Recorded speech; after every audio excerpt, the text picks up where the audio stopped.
கிறிஸ்துவ கண்மானவர்களே, ஆண்டவருடைய நல்ல பெயர்களை உங்களை வாழ்த்தி ஆசிர்வதிக்கிறேன். இறைவன் தந்த இந்த புதிய நாள் நன்மையிலும் மென்மையிலும் நமக்கு கொடுத்து நம்மை தாங்குவதாக. தியானத்திற்காக ஒரு வசனத்தை உங்களுக்கு முன்பாக வைக்கிறேன். அது 1 ராஜாக்களின் புஸ்தகம் 22ஆம் அதிகாரம் 14வது வசனம். அதற்கு மிகாயா, கர்த்தர் என்னிடத்தில் சொல்லுவதையே சொல்லுவேன் என்று கர்த்தருடைய ஜீவனை கொண்டு சொல்லுகிறேன் என்றான்.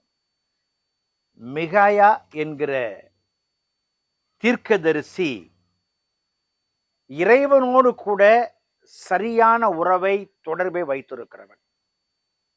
இறைவனோடு சரியான உறவை வைத்திருக்கிற இந்த தீர்க்கதரிசியினிடத்துல தீர்க்க தரிசனம் கேட்பதற்காக அநேக மக்கள் வருவதுண்டு. ஆனால் இஸ்ரவேலின் ராஜாவுக்கு இந்த மிகாயா தீர்க்க தரிசனத்துல நம்பிக்கை இல்லை. யூதாவின் அரசன், இஸ்ரவேலின் அரசன் இருவருமாக சேர்ந்து ஒரு காரியத்தை எடுக்க முடிவெடுக்கும் பொழுது இவனை அழைக்கலாம் என்று சொல்லி தீர்மானிக்கிறார்கள். இன்றைக்கும் கூட சமூகத்திலே நாம் பார்ப்போம் என்று சொன்னால், புற மதத்து மக்கள் மத்தியிலே குல தெய்வம் என்று ஒன்று வைத்திருப்பார்கள். அதை போலவே கிறிஸ்தவர்களும் கூட அவர்களுக்கு என்று சொல்லி குடும்ப போதகரை வைத்திருப்பார்கள். அவர் ஜெபம் பண்ணாதாங்க அப்படின்னு சொல்லுவாங்க. இங்கே இதே நிலைமையைத்தான் இங்கே நாம் பார்க்கிறோம். ஆனால் மிகாயாவுக்கு இஸ்ரவேல் ராஜா தன்னை ஏற்றுக்கொள்ளவில்லை என்பது தெரியும். ஆனால் ஒரு வார்த்தை அவன் மையப்படுத்துகிறான். என்ன? கர்த்தர் என்னிடம் சொல்லுவதையே சொல்லுவேன் என்று கர்த்தருடைய ஜீவனை கொண்டு சொல்லுகிறேன் என்று சொன்னான். He has given assurance that I won't speak anything as my own. எனக்குள்ளே தோன்றுகிறவற்றை நான் பேச மாட்டேன். I will speak the truth. I will speak the truth. யோசேப்பு கூட பார்வோனுக்கு அந்த கனவுக்கு விளக்கம் சொல்லும் பொழுது அதைத்தான் சொல்லுகிறான். என் ஆண்டவர் உரைப்பதையே சொல்லுவேன் என்று சொல்லி. இன்றைக்கு அநேக தீர்க்கதரிசிகள் இந்திய தேசத்துல மேலை நாடுகளை வலம் வந்து கொண்டிருக்கிறார்கள். அநேக விதமான வித்தைகளை காண்பித்துக் கொண்டு. ஆனால் ஆண்டவர் வித்தைகளை காண்பிக்க தீர்க்கதரிசிகளை ஏற்படுத்தவே இல்லை. இங்கே மிகாயாவிடத்துல இந்த வார்த்தை வரும் பொழுது அவனுடைய நிலை, நான் இறைவன் சொல்லுவதை அல்லாமல் கூற மாட்டேன் என்று சொல்கிறான். உண்மை பேசுகிற ஒரு தீர்க்கதரிசி மிகாயா. He has an integrity. அவனுக்கு உத்தமம் இருக்கிறது. இறைவனோடும் இறை மக்களோடும் தன்னுடைய நிலைகளை வெளிக்காட்டுவதற்காக.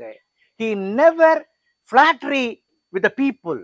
யாரிடத்திலும் முகஸ்துதியாக பேச அவன் விரும்பாதவனாய் காணப்படுகிறான். Flattery is a danger என்பதை அவன் அறிந்தவனாய் காணப்பட்டான். எந்த நேரத்துக்கு நம்ம மாத்திக்கிட்டே இருந்தோம்னா நம்முடைய வாழ்க்கை நிலை சரியாக வராது. He has a courage in God's spirit. இறை ஆவியிலே அவன் தைரியம் உள்ளவனாய் அவன் காணப்பட்டான். அந்த நேரத்துல நிறைய பித்தலாட்ட தீர்க்கதரிசிகள் காணப்பட்டார்கள். யாரை பிரியப்படுத்தணுமோ அதுக்கு தகுந்த மாதிரி ஒரு வார்த்தையை சொல்லிட்டு போயிடுது.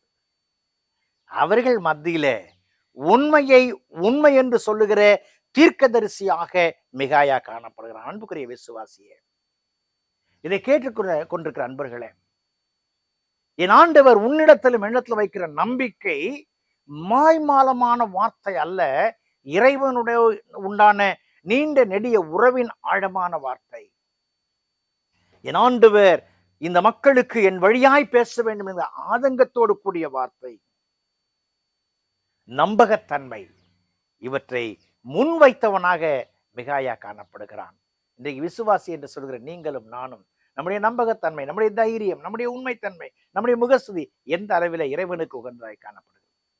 இறைவன் நோக்கி பயணிக்க எத்தனைக்கும் பொழுது உண்மையோடு அர்ப்பணிப்போம். கடவுள் நம்மை ஆசீர்வதிப்பார். ஜெபம் செய்வோம். கிருபை நிறைந்த நல்ல ஆண்டவரே, இந்த நாளுக்காய் இந்த வேளைக்காய் நன்றி செலுத்துகிறோம். உடைய கரங்களை ஒப்புக் கொடுக்கிறோம்.